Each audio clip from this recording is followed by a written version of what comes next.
Welcome ladies and gentlemen to another Call of Duty Warzone video. This video is going to compare Season 4's CR-56 assault rifle with the M4A1 assault rifle.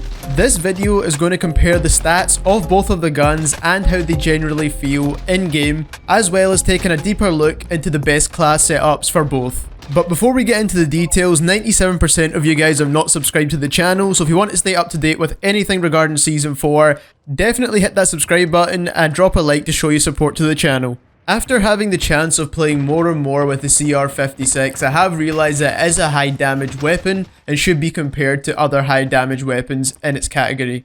And what best to compare it to than the best high damage weapon inside the assault rifle category than the M4A1. The M4A1 is definitely the highest damage assault rifle in the game. That has to go to the Odin and the FAL. It's one of the most balanced whilst having a good damage model, and it's definitely one of the most popular. So let's take a look at the stats of both of these guns. Now these stats have been calculated partially by myself and some have been taken from the exclusive Ace. Now I know some of these might be inaccurate or need updating, and the updated stats will be in the pinned comment down below. Now what we can see from the stats of the CR-56, we can see that the headshot damage is 56, 51, 45. The body shot damage is 42, 38, 33, 28. This is all to do with the distance you are from your opponent. The further you are away, the less damage you're going to do. Now in general, the CR-56 is a 3-shot kill and the M4A1 is a 4-shot kill at most ranges.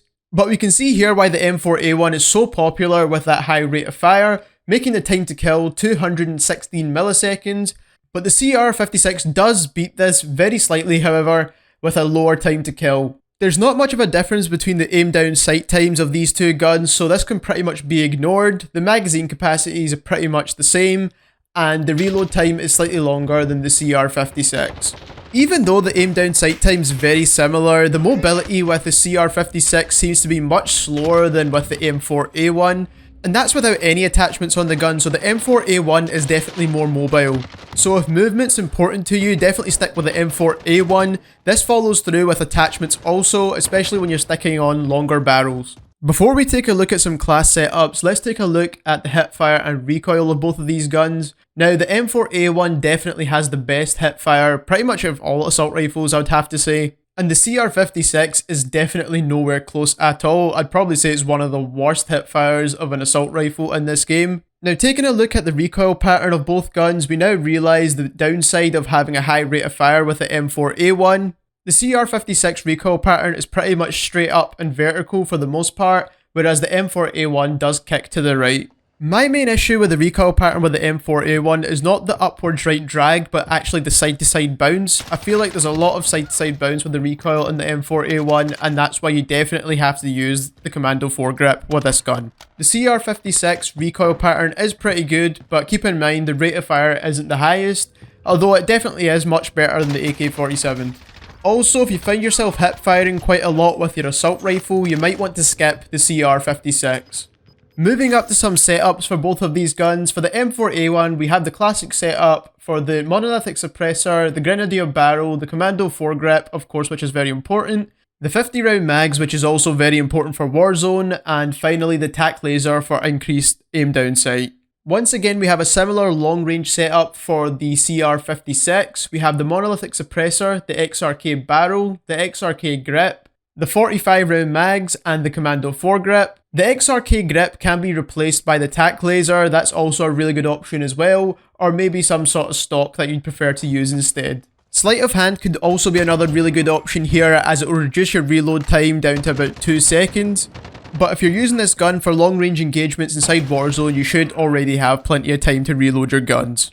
After adding these attachments, of course we want to see how this is going to perform in a long range gunfight, because that's what these guns are built for, long range engagements. For example, ground war, or more importantly Warzone. So taking a look now on how these attachments are affecting our guns, we can see that the hipfire on the CR-56 is much worse than before. The recoil, however, has improved a lot, even though it was already good to begin with. It's almost the perfect recoil pattern, which is vertically up, with barely any side to side bounce, or any kicks to the left or the right. Unfortunately, taking a look at the M4A1, the hipfire is no longer as feasible as it was before. But we can now see the improvements on that tighter gripping with the recoil. It still kicks to the right, but there's less side to side bounce and it doesn't go as high up. Deciding between both of these guns is very tough for me. I do really like the M4A1. I prefer high damage weapons over better recoil controlled weapons. I prefer to use things like the M4A1, the Odin, the Ram, and also now the CR-56, so it's kind of tough for me to choose between two of these guns. I think my favourite here would have been the CR-56 had the mobility been a lot better. However, the mobility on the M4A1 is definitely better than the CR-56, so I'm going to have to go with the M4A1 in this case. Maybe there's a better build out there for the CR-56 that gives you a good balance between mobility and then having the higher damage model, but we'll definitely need to test out the gun a bit more to see what works best, as the gun's still pretty new and people are still getting used to how to use it. Definitely give the CR-56 a try, it's easy to unlock, and if you find a better balanced setup for it, leave it in the comments and we'll be sure to check it out and maybe feature it in a future video. Before you click off this video, don't forget to subscribe to the channel to make sure you keep up to date with everything regarding Season 4 and more videos like this one. Drop a like on this video to show your support and get this video out to more people. And that is everything for today. Thank you very much for watching.